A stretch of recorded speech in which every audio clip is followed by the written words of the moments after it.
Welcome, children. We are discussing the chapter Biotechnology Principles and Processes. This is chapter 11 of class 12th biology. So, in our first part, we have already discussed about the history and the basic principles, the definition of biotechnology. So, today we are discussing going to discuss the tools of biotechnology, and under this we'll discuss restriction enzymes and gel electrophoresis. Okay, so this is what we have already discussed in our previous session. So that is your basic principles and history we have already discussed, and today we are going to discuss restriction enzyme and gel electrophoresis. These are the tools of biotechnology. Some more tools are also there that we'll discuss in our next session. So what you know before entering into this session, let us see.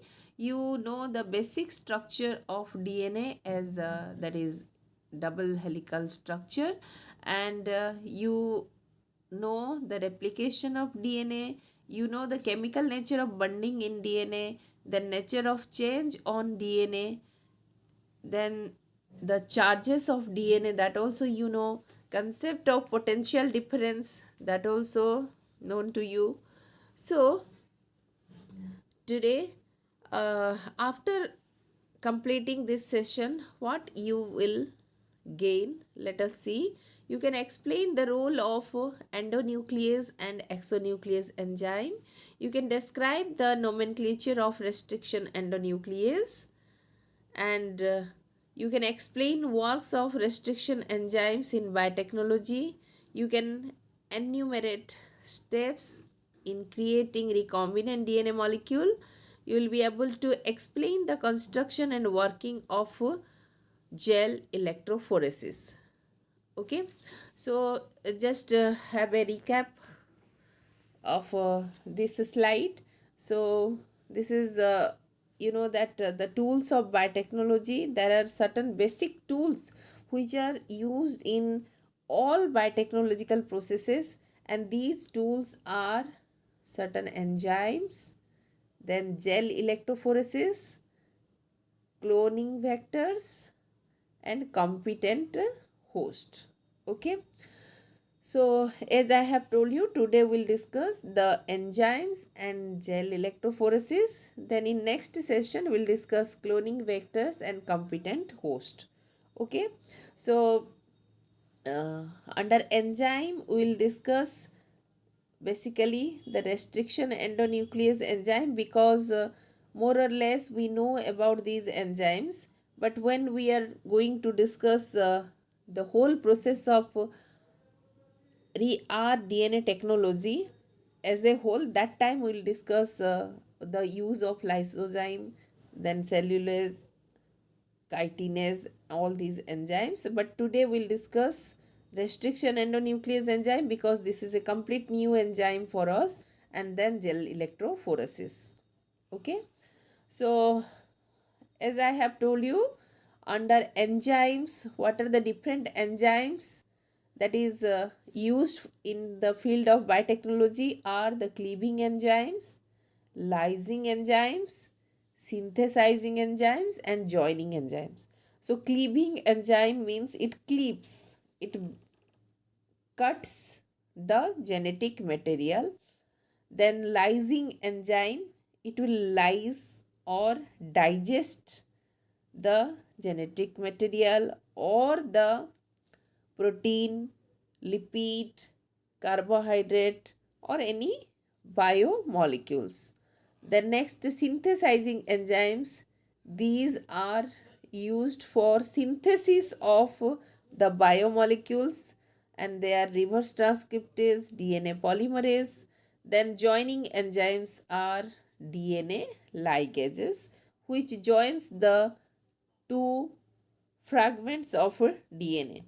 So let us first discuss the cleaving enzyme, because the restriction endonuclease, that is the topic of our discussion, is coming under this cleaving enzyme. So we'll discuss restriction endonuclease enzyme.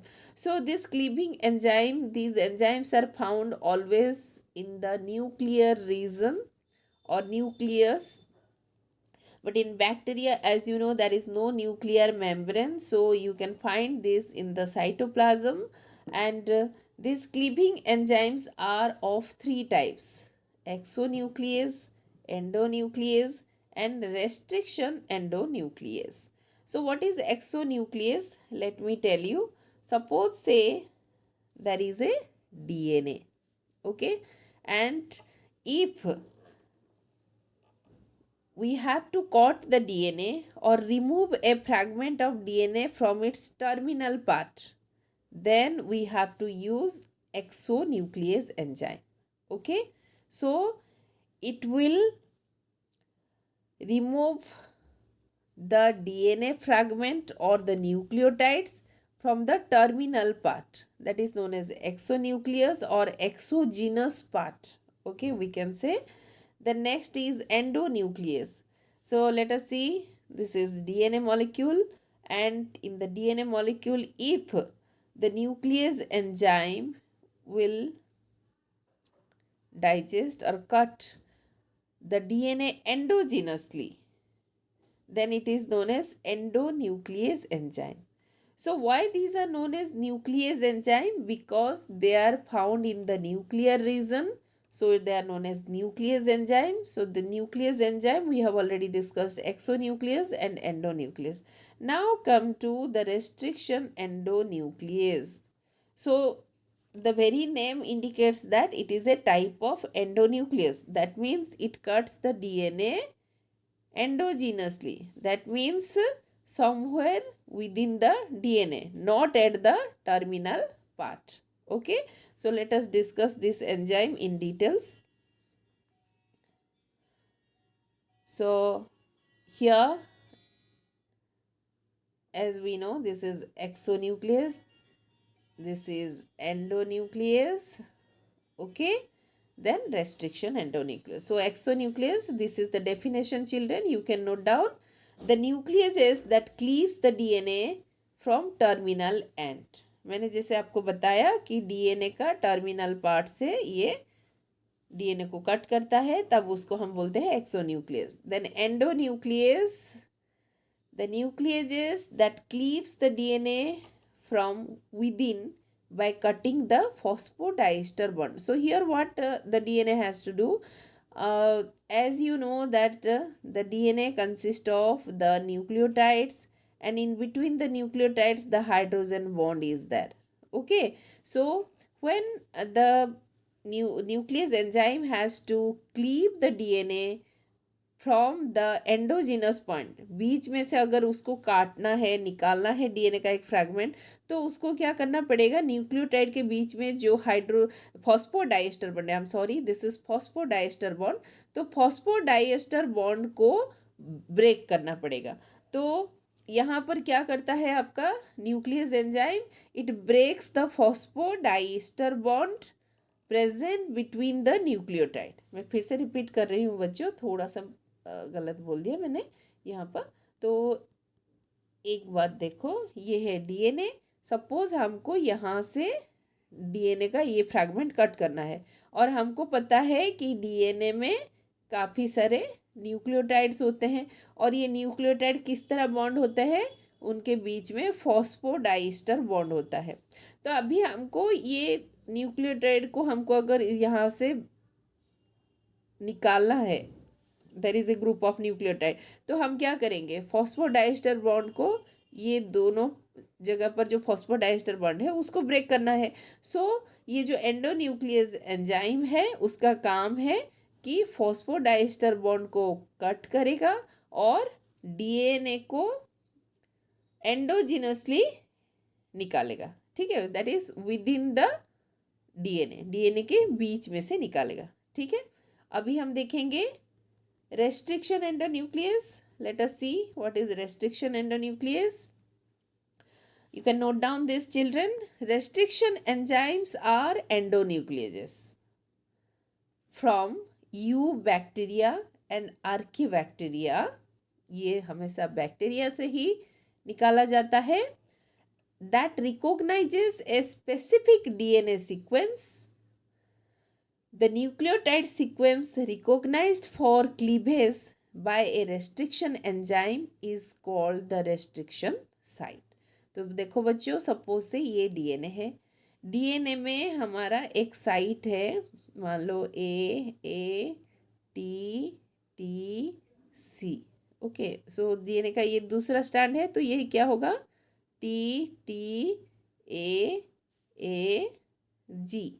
ठीक है, तो यहाँ जो आपका restriction endonuclease का काम क्या है, it will recognise a specific site. Suppose से हमको टी का लेफ्ट से हमको कट करना है, टी का लेफ्ट से कट करना है, मतलब हमको यहाँ से कट करना है, तो इसको रिकॉग्नाइज करेगा कौन, सो रेस्ट्रिक्शन एंडोन्यूक्लियस रेस्ट्रिक्टेड साइट को रिकॉग्नाइज करेगा, उसके बाद वहाँ से डीएनए को कट करेगा।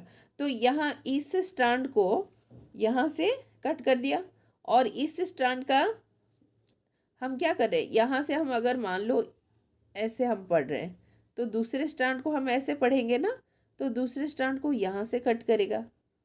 ठीक है, तो इस तरह मैं दूसरा कलर ले लेती हूँ, तो ये है कटिंग पॉइंट, ये है कटिंग पॉइंट। तो इस तरह हमारा रेस्ट्रिक्टेड साइट एक स्पेसिफिक साइट से रेस्ट्रिक्शन एंडोन्यूक्लियस डीएनए को कट करता है, इसीलिए इसको रेस्ट्रिक्शन एंडोन्यूक्लियस कहा जाता है। और ये जो साइट है, जो स्पेसिफिक साइट डीएनए के द्वारा न्यूक्लियस एंजाइम के द्वारा रिकॉग्नाइज किया जाता है, उसको कहा जाता है restriction site. I think it is clear to you. तो अभी चलते हैं हम, देखेंगे यहाँ पर किस तरह हमारा डायग्रामेटिकली हम देखेंगे एक्सोन्यूक्लियस एंड एंडोन्यूक्लियस। ठीक है, सो देखो बच्चों, यहाँ पर है ये एक डीएनए, ये डीएनए को एक्सोन्यूक्लियस एंजाइम कहाँ से कट कर रहा है, टर्मिनल पार्ट से। ठीक है, सो इट इज़ एक्सोन्यूक्लियस। अभी हम दूसरा देखेंगे। अब देखो बच्चों, ये जो आपका डीएनए है, एंडोन्यूक्लियस कहाँ से कट कर रहा है, बीच में से, देखो। ठीक है, सो बीच में से कट करने के लिए इसको क्या करना पड़ेगा, फॉस्फोडाइएस्टर बॉन्ड को कट करना, ब्रेक करना पड़ेगा। ठीक है, सो डायग्राम को अच्छी तरह आप देख लो बच्चों, आपको समझ में आ जाएगा एंजाइम का रोल क्या है and why they are known as exonuclease and endonuclease. और आप एग्जाम से लिख भी सकते हो, आप अपने ओन लैंग्वेज में लिखना, कोई प्रॉब्लम नहीं, but meaning should be correct. अभी हम देखेंगे रेस्ट्रिक्शन एंडोन्यूक्लियस। ठीक है, ये किस तरह काम करता है। अभी देखो, ये है रेस्ट्रिक्शन एंडोन्यूक्लियस, ये मैं हटा देती हूँ बच्चों। अच्छा, ये देखो बच्चों, ये एक डीएनए है। ठीक है, डीएनए का आपको जैसे कि पता है 2 स्ट्रैंड होता है, एक 5 प्राइम टू 3 प्राइम डायरेक्शन में और दूसरा 3 प्राइम टू 5 प्राइम डायरेक्शन में। तो ये एक्सोन्यूक्लियस एंड एंडोन्यूक्लियस किस तरह कट कर रहे हैं, यहाँ पर हमने दिखाया है। देखो, ये दोनों का कंपैरिजन हमने दिखाया। ठीक है, excises at terminal end excision between the terminal ends. ठीक है, ये डायग्राम आपको क्लियर हो गया, एक्सोन्यूक्लियस एंड एंडोन्यूक्लियस का काम। अभी हम चलते हैं रेस्ट्रिक्शन एंडोन्यूक्लियस। सो सबसे पहले हम देखेंगे रेस्ट्रिक्शन एंडोन्यूक्लियस क्या होता है, हम एक बार फिर से रिपीट करेंगे।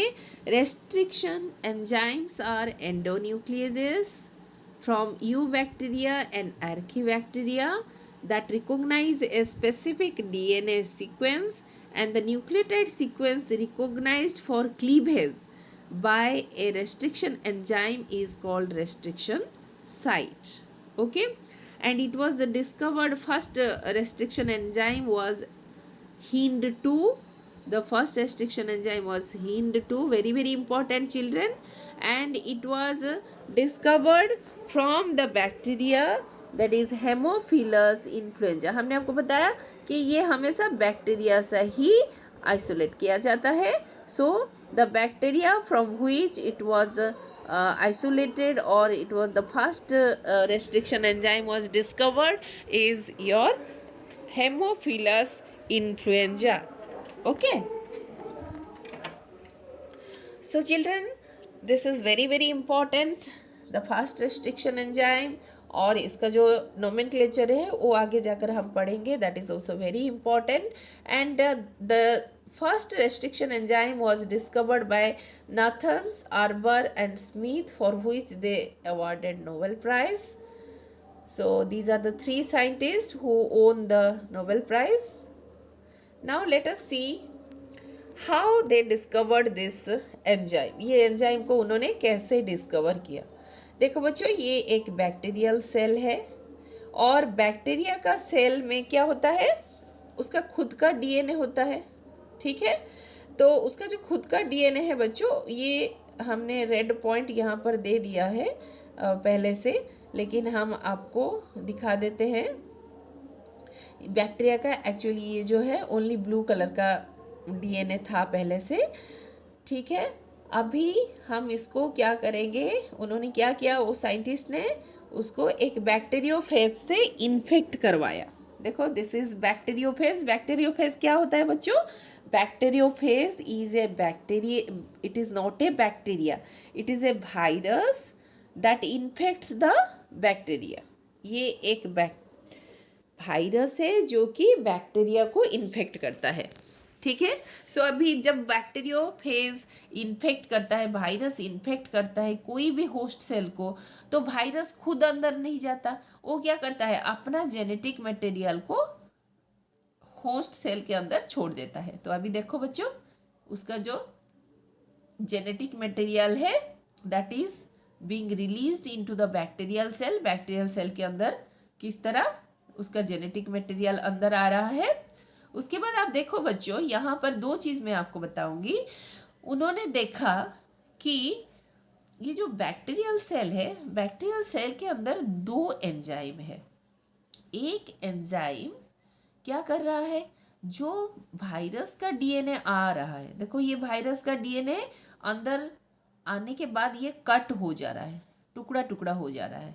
ठीक है, सो एक एंजाइम उन्होंने देखा कि एक ऐसा एंजाइम है जो कि वायरस का डीएनए को कट कर रहा है, उसको टुकड़ों टुकड़ों में काट रहा है. ठीक है, और दूसरा एंजाइम क्या कर रहा है, दूसरा एंजाइम ये जो रेड कलर दिख रहा है बच्चों, ये क्या कर रहा है, बैक्टीरियल डीएनए जो है, बैक्टीरिया का खुद का डीएनए जो है, खुद का डीएनए में डिफरेंट प्लेसेस में वो क्या कर रहा है, मिथाइल ग्रुप को ऐड कर रहा है. ये जो रेड कलर आप देख रहे हो, these are the methyl group. So एक तो है मिथाइलेशन कर रहा है, और दूसरा क्या कर रहा है, डीएनए को, किसका डीएनए, वायरस का डीएनए जो कि प्रोटेक्टेड नहीं है, उसको वो काट रहा है ताकि ये बैक्टीरियल डीएनए को इन्फेक्ट ना कर सके.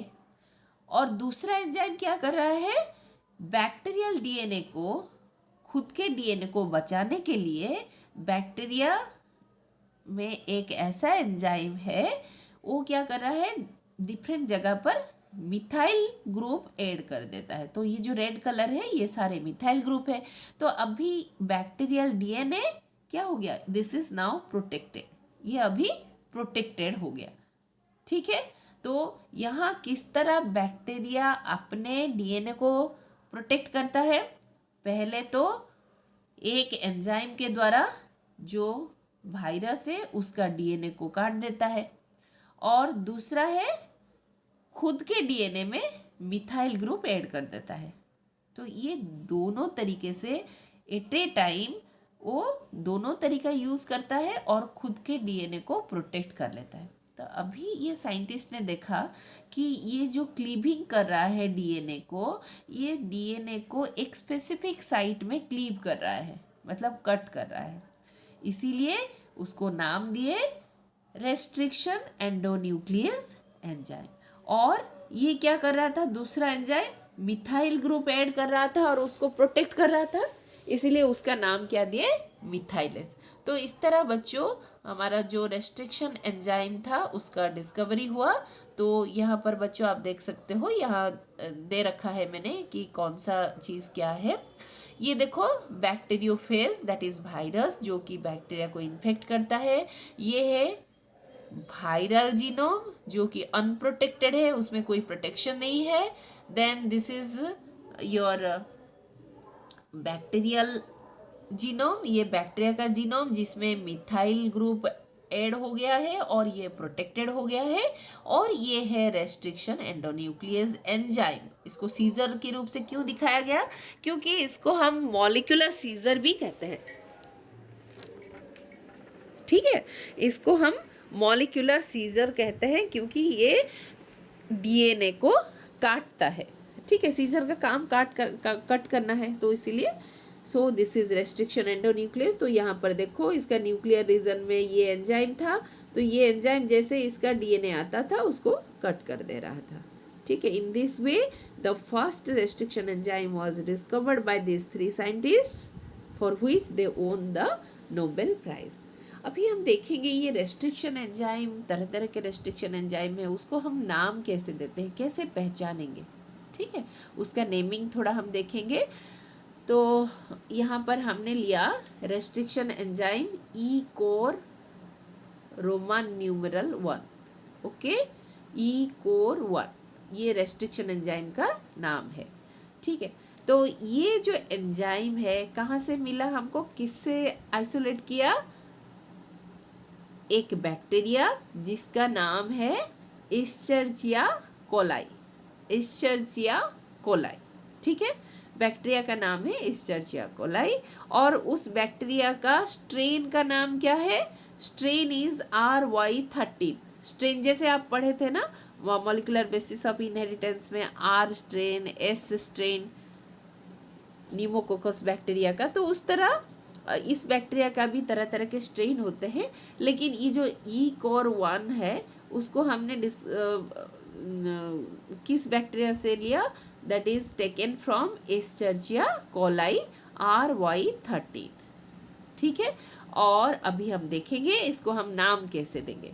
देखो बैक्टीरिया का नाम क्या है बच्चों, उसका जीनस क्या है, एस्चर्चिया, स्पीसीज कोलाई, स्ट्रेन है RY13।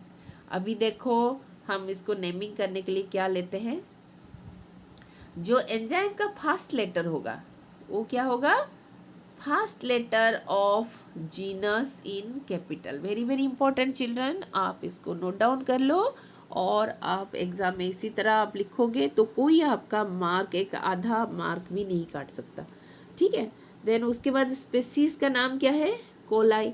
सो कोलाई का फर्स्ट 2 लेटर लेना है, ये स्मॉल लेटर में हमेशा होता है स्पीसीज नेम का, तो हम लेंगे इसका फर्स्ट 2 लेटर। ठीक है, तो ECO हो गया। So first 2 letter of species, और ये हमेशा लोअर केस में रहेगा। देन नेक्स्ट हम लेंगे स्ट्रेन। अभी स्ट्रेन का हम फर्स्ट लेटर लेंगे। ठीक है, स्ट्रेन का फर्स्ट लेटर क्या है बच्चों, R। R है first letter of the strain. अभी ये 3 चीज़ बन गया आपका। अभी लास्ट वन जो रोमन न्यूमरल है वो कहाँ से लेंगे हम, so that is the order in which the enzymes were isolated from that strain of bacteria. तो इसी स्ट्रेन से बहुत सारे ऐसे एंजाइम निकाला गया होगा और ये उसका ऑर्डर है। सो पहला एंजाइम ये था, इसीलिए रोमन न्यूमरल 1 दिया गया। So now what is the name of this restriction enzyme, E core 1। Okay, so I think it is clear to you. So अभी हम देखेंगे आप कितना समझे। यहाँ पर आपको हम कुछ क्वेश्चन दे रहे हैं बच्चों, किस तरह आपको नोमेनक्लेचर करना है। आप अपना अपना कॉपी निकाल दीजिए, कॉपी निकाल के उसमें आप खुद नोमेनक्लेचर कीजिए। देखो बच्चों हमने यहाँ पर दिया, बैक्टीरिया का नाम दे दिया, स्ट्रेन का नाम दे दिया और कौन सा ऑर्डर में डिस्कवर हुआ वो भी दे दिया। अभी आपको यहाँ पर सिर्फ जो रेस्ट्रिक्शन एंजाइम है उसका नाम लिखना है। तो बस आप तो यहाँ पर नहीं लिख सकते, आपको अपने कॉपी में लिखो, फिर उसके बाद मैं अपना आंसर दूंगी, उसमें आप चेक करो कि आपका आंसर मेरा आंसर से मिलता है या नहीं। ठीक है, तो देखो बच्चों, पहला बैक्टीरिया का जीनस क्या है? एस्चर्चिया, जो हम ऑलरेडी डिस्कस कर चुके हैं। Species is coli, strain is RY13 and it is the first enzyme. अभी इसका नाम क्या होगा? आप करो, खुद करो, उसके बाद मैं आंसर दे रही हूँ आपको। Then so I think you have done it, आपने कर लिया है। Okay, the next is Bacillus amyloleukophacium. Bacillus amyloleukophacium, और इसका स्ट्रेन क्या है? H, order of isolation first enzyme. ठीक है, तो इसका भी आप लिख लो। Then I am coming to the next one, Haemophilus species, genus and species is influenza, strain is DNA and order of discovery is the third enzyme। तो इसका भी लिखो बच्चों अपने कॉपी के साथ। अब जब भी वीडियो देखो बच्चों, मेरा वीडियो आप जब भी देखते हो, कॉपी लेकर बैठा करो।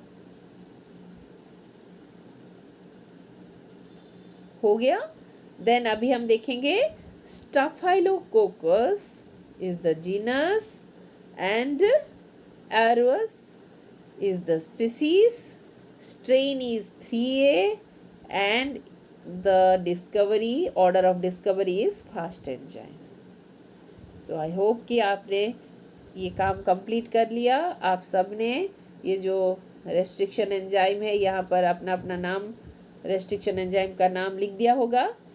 अगर आप अच्छे से समझे हो इससे पहला वाला स्लाइड, तो यहाँ पर आप करेक्ट नेमिंग कर दिए होंगे। तो चलिए हम देखते हैं इसका आंसर क्या है। देखो,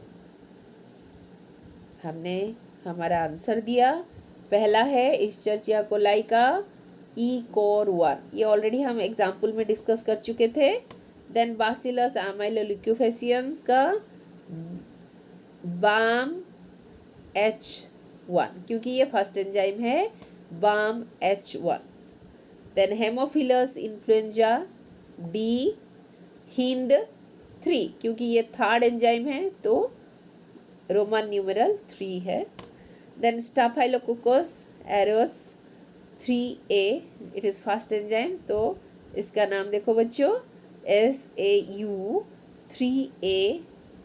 ओके, तो इस तरह बच्चों आप नेमिंग कर सकते हो, और ये बहुत ही आसान है। अगर आप तरीका समझ लो तो कोई भी आपको एंजाइम दे दिया जाए उसको नेमिंग करने के लिए, तो आप नेमिंग कर सकते हो। ठीक है, तो अभी आपने जो एंजाइम का नाम लिखा उसके साथ मैंने जो आंसर दिया उसके साथ आप टैली कर लीजिए। अगर गलत है तो आप फिर से इसको समझिए, फिर से थोड़ा वीडियो को पॉज कीजिए, बैक जाइए, फिर उसको आप समझने के बाद फिर कोशिश कीजिए।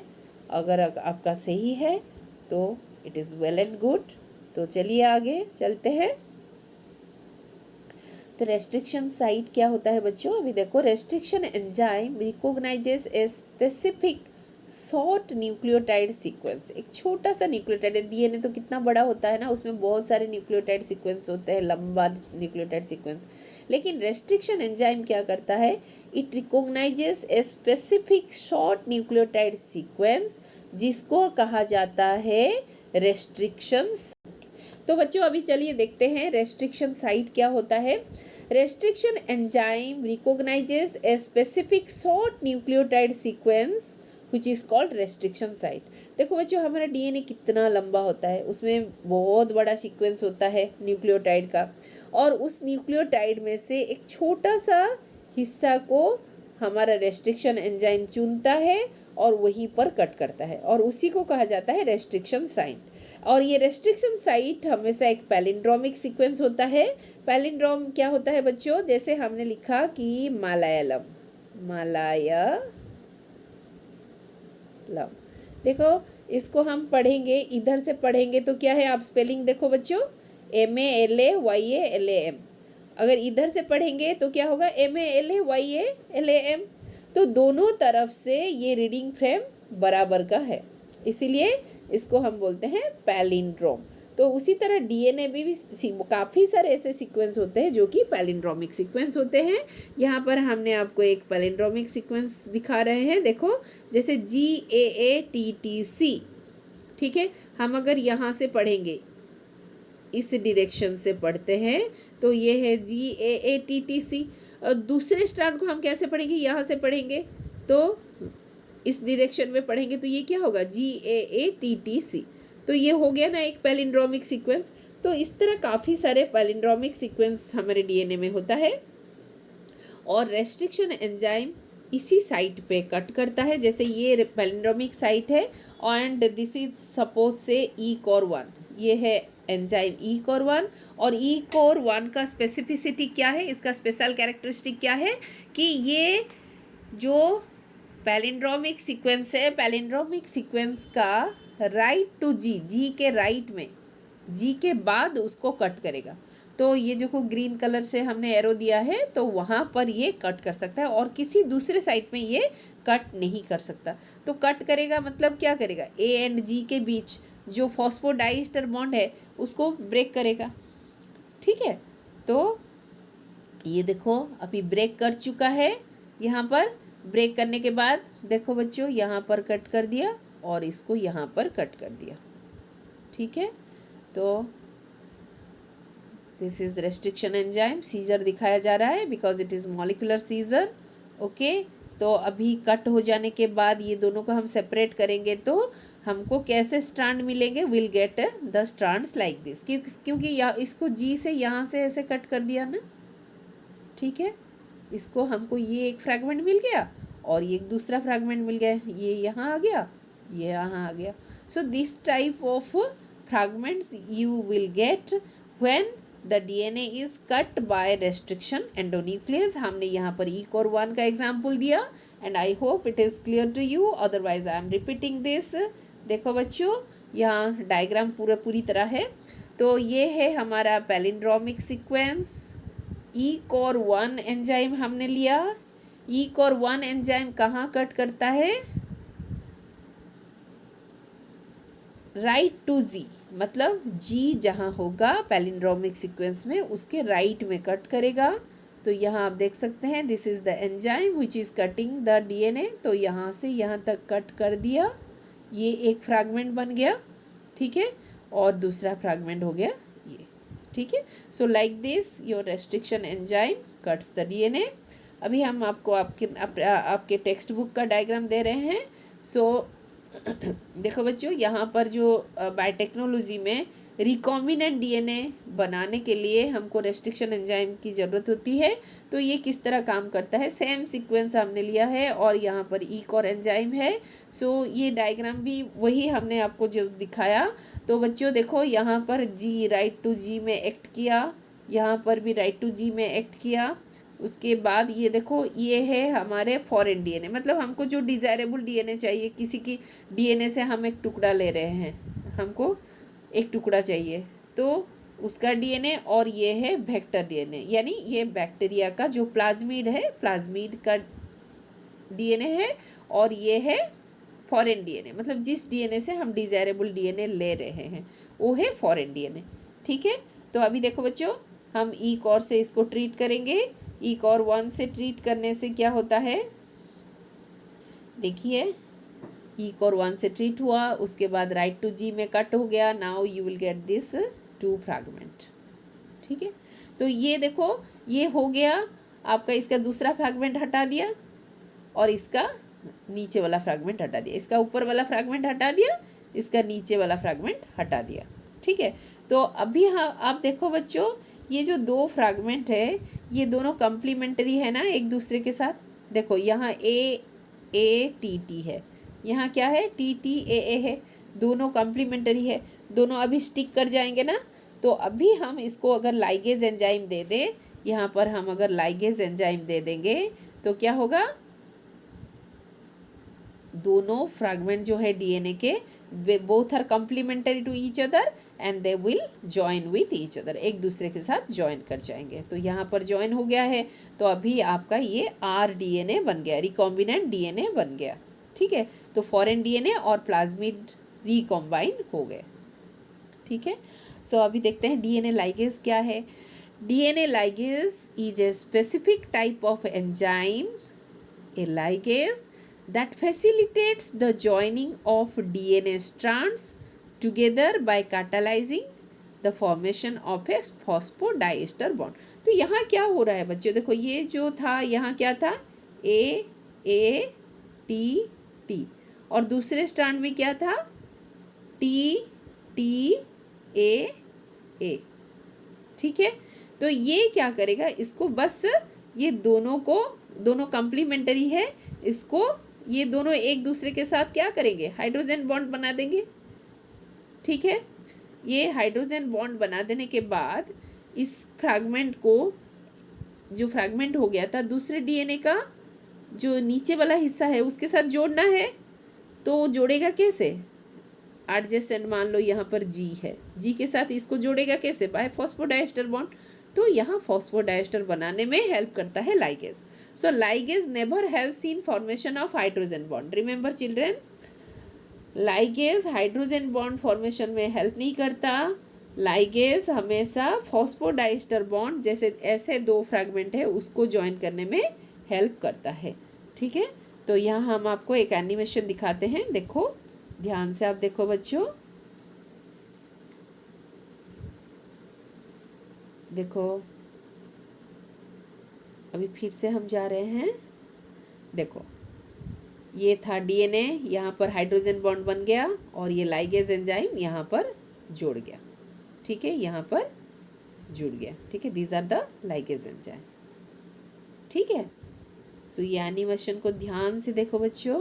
देखो ये दो फ्रैगमेंट था, कॉम्प्लीमेंटरी आकर जुड़ गया, उसके बाद लाइगेज ने उसको जोड़ दिया। ठीक है,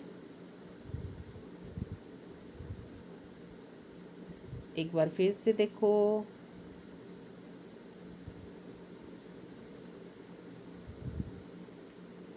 okay, I think it is clear to you.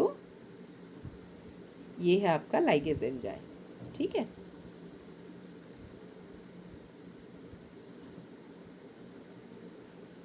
अभी हम देखते हैं next tool, gel electrophoresis. The technique used to separate DNA fragments according to their size is the gel electrophoresis। Very very important बच्चों, ये जो पॉइंट्स मैं दे रही हूँ इसको आप ज़रूर नोट करना, आपके एग्ज़ाम के टाइम में बहुत हेल्पफुल होगा। So it is a technique जिससे हम जो DNA फ्रैगमेंट है उसको सेपरेट करते हैं, और किस बेसिस पे, on the basis of their size. अभी ये डीएनए को सेपरेट करने की क्या ज़रूरत पड़ी, अभी मैं आपको समझाती हूँ। देखो बच्चों, हमने डीएनए को ऐसे कट किया। ठीक है, तो डीएनए को कट करने के बाद हमको क्या चाहिए, हमको सपोज से यही डीएनए चाहिए, ये फ्रैगमेंट चाहिए। तो ये इसको पाने के लिए हमको क्या करना पड़ेगा, ये तीनों फ्रैगमेंट को ऐसे सेपरेट करना पड़ेगा ताकि हम इसको आइडेंटिफाई कर पाएंगे।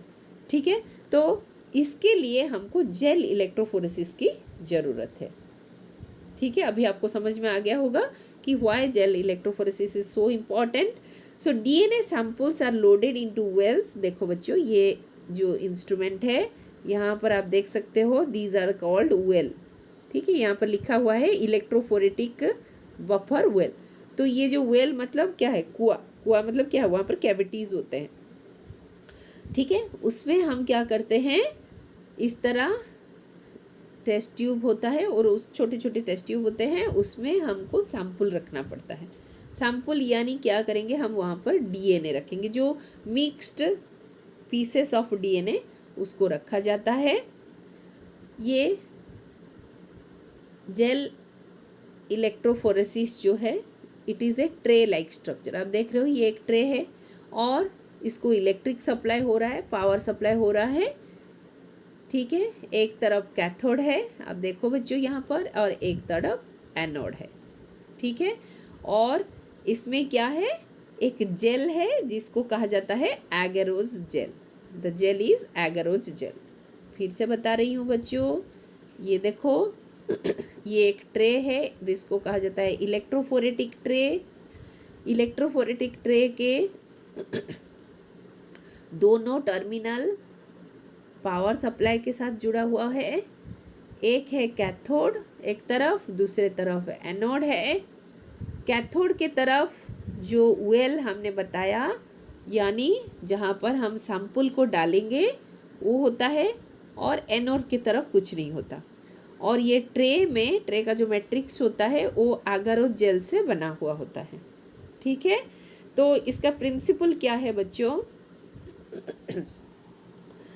when electric current is passed through this gel, ये इलेक्ट्रोफोरेटिक जेल के थ्रू जब इलेक्ट्रिक करंट पास होता है तब क्या होता है, हमने यहाँ पर डीएनए सैंपल लिया और आपको पता है कि DNA fragments are negatively charged, so they will start moving towards the anode. Cathode की तरफ हम रख रहे हैं डीएनए को, तो मूव करेगा एनोड की तरफ, because anode is the positive charge. यहाँ सिंबल लिखा हुआ है बच्चों, एक्सक्यूज मी। तो यहाँ सिंबल से आपको पता चल रहा होगा कि anode is positively charge and cathode negatively. तो हम नेगेटिव साइड में नेगेटिवली चार्ज डीएनए रख रहे हैं यहाँ पर, तो डीएनए मूव करेगा एनोड की तरफ, ठीक है। It will move towards the positive electron. अभी हम देखेंगे इसका स्टेप्स क्या है। DNA is fragmented by restriction endonuclease, पहले हमने फ्रैगमेंट कर दिया।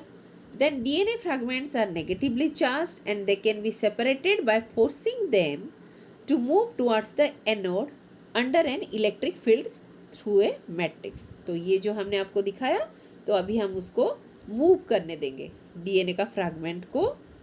Then commonly used matrix is agarose, जो कॉमनली यूज होता है that is agarose, which is naturally linear polymer. आपको सीबीएसई के लिए ओनली एगारोज याद रखो बच्चों, अगर आपको एंट्रेंस देना है तो उसके लिए आप ये केमिकल नेचर उस ये है D galactose and 3,6 anhydro L galactose which is extracted from seaweeds, ठीक है। तो मैट्रिक्स में क्या है, एगारोज है। The DNA fragments separate out according to their size. So बच्चों, DNA is fragmented by restriction endonuclease, पहले हमने उसको फ्रैगमेंट किया। उसके बाद डीएनए फ्रैगमेंट्स जो कि नेगेटिवली चार्ज्ड है उसको हम सेपरेट करेंगे ये इलेक्ट्रोफोरेटिक फील्ड में। इलेक्ट्रोफोरेटिक फील्ड में क्या है, एगारोज जेल है। देन ये है एगारोज जेल, आप देख सकते हो।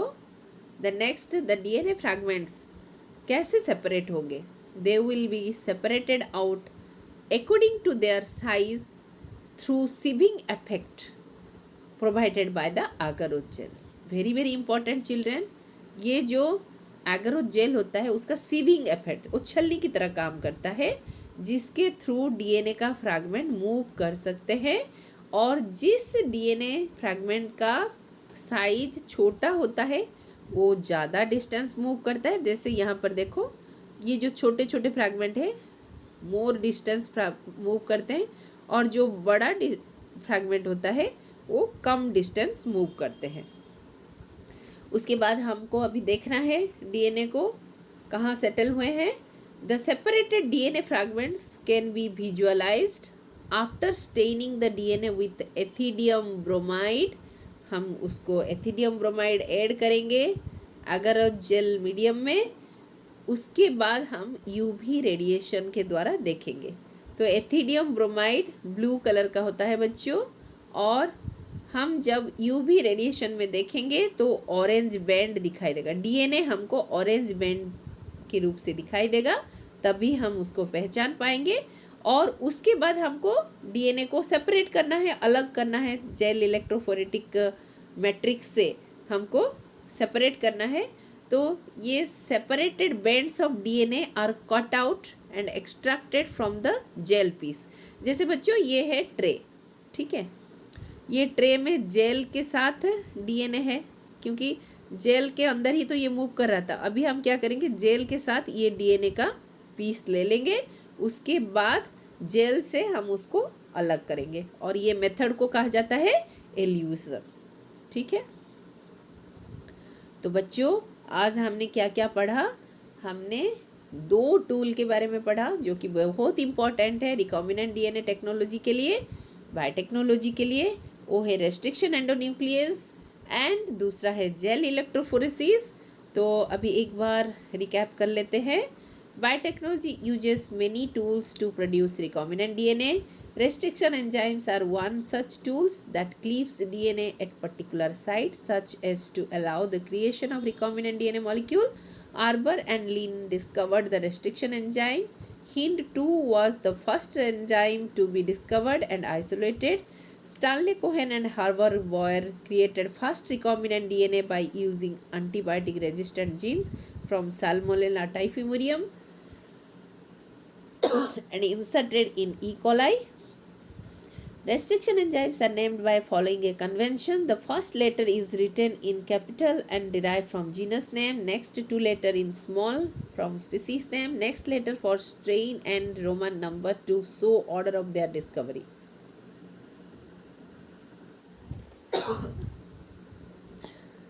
The next, gel electrophoresis.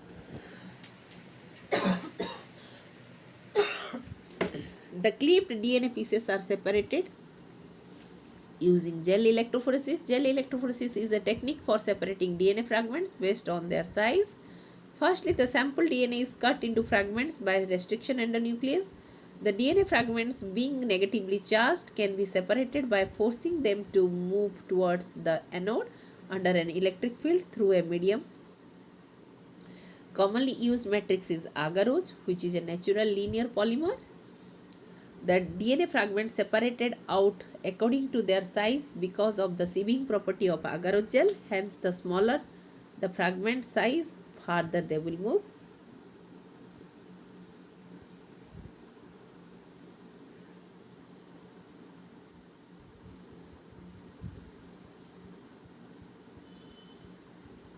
ये हो गया बच्चों। नेक्स्ट हम जाएंगे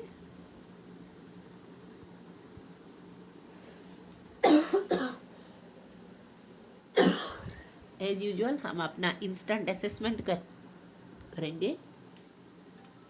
Excuse me. The DNA fragments produced by the use of restriction endonuclease can be separated by polymerase chain reaction, gel electrophoresis, density gradient centrifugation, any of the above. You be ready with your answer. Last में मैं अपना answer दूंगी, आप tally कर लेना। Next question. Which of the given statement is correct in the context of observing DNA separated by agarose gel electrophoresis? DNA can be seen in visible light. DNA can be seen without staining in visible light. The next option is ethidium bromide stained DNA can be seen in visible light. Ethidium bromide stained DNA can be seen under exposure to UV light.